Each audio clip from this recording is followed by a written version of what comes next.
All right, so in this screencast, we're going to learn how to name polyatomic ions. And you can tell that you have a polyatomic ion when you have 3 or more elements involved.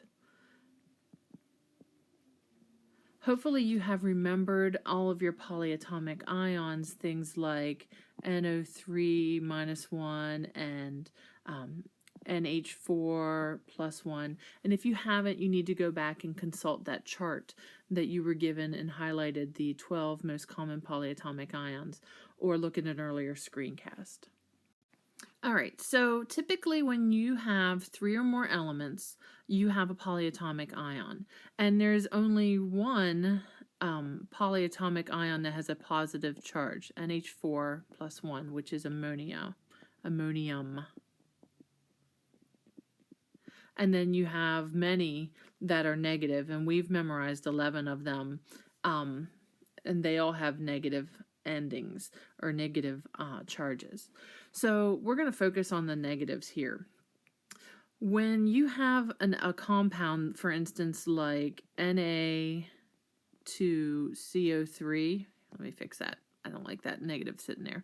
Na2CO3, you can see that you have 3 elements there, and you are going to need to, you should recognize that CO3 is a polyatomic ion. In fact, it is called carbonate.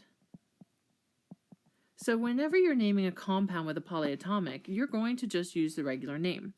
The positive part in front is just going to also have its regular element name. So this is sodium carbonate.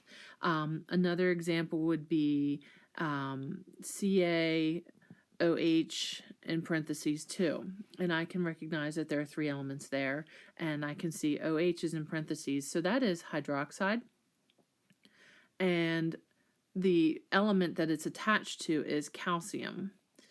Now, you do not need to do anything with the numbers.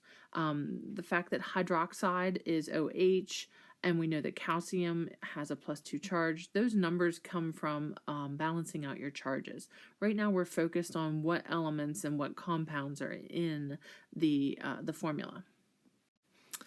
We are sticking with the real basics here. We are not looking at all the possibilities of the compounds you can form. We're going with just the main group metals, and again, just sticking with the negative ions.